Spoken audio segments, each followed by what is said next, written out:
When we bust in yesterday to the stadium, I didn't recognize anything. Like, it's so much different, and it's grown so much, and all of the surrounding areas have grown closer, you know, and bigger, and there's a lot of new stuff that wasn't here before. So, I mean, it's 30 years, so you can imagine. But it's really fun to be back and just kind of feel the spirit of this place.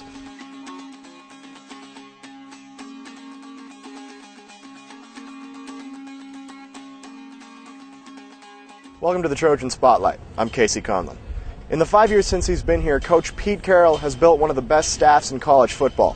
One coach in particular, offensive line coach Pat Rule, has known Carroll for almost 30 years. I think it kind of helps to develop the closeness we have on the staff when we have these kind of connections. He just was a special guy, and we had a good friendship, and you know, that's where it all started with him and I. In 1977, Carroll and Rule both worked as graduate assistants under Lou Holtz at the University of Arkansas.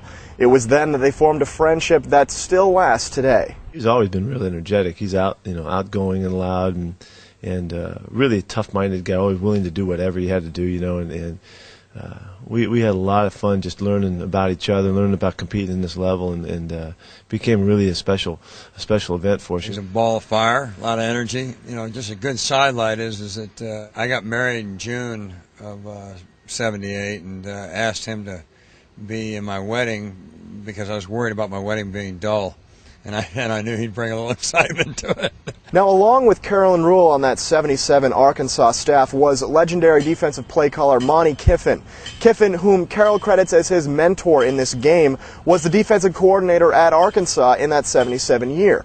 His son Lane, who is now USC's offensive coordinator, was just a little guy way back then, but that doesn't stop Carroll and Rule from remembering him even today. Lane was just a dink kid, man. He was nothing. I can remember walking into my office one day, and there was Lane sitting in my desk with my hole puncher, punching holes in everything that was on my desk. He had a pile of those little whole things, you know. I chased him out of there, kicked him in the butt as he took off. He was a pain in the butt way back then. I remember when he was 2 years old. I do, and I have to remind him of that when I'm in the staff room every now and then with him. Now, growing up around some of the game's greats, Lane seemed destined to become a coach himself. But unlike his dad, who was always a great defensive mind, Lane decided to go his own way. I think playing quarterback when I was young, and then always being around football, I was really intrigued by offense. He did not push me to defense at all.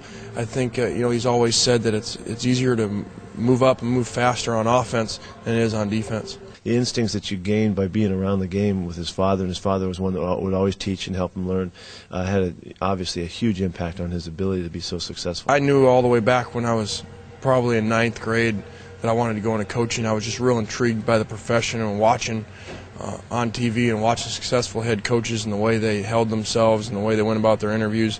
It was always real exciting to me. Once Lane hooked up with us in our first year as a tight end coach, you could see that he's so natural, and he was really gifted. And so at age 30 to be calling the plays, one of the best offenses in the history of college football, that's a great accomplishment for him in such a short time. That '77 Arkansas staff really had some talent on it. But let's not forget about the team.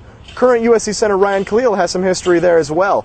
His dad, Frank Khalil, was the center at Arkansas on that '77 team. He was a very tough, you know, very good competitor. And when I got to USC, I said, Khalil, that can't be. And they go, yes, it is. And I go, how awesome is that? I mean, what a small world this is. And me getting an opportunity to coach him, he's a tremendous young man. And you know, I'm just very lucky to have those guys in my life. We're going to put you on the spot a little bit here. If you had to take one of them for kind of an all-time team, who would you take, Ryan or his dad? I'm taking Ryan. He's younger, can move faster. Well, I want to thank you guys for watching this edition of Trojan Spotlight. I'm Casey Conlon, and we'll see you next time. Fight on.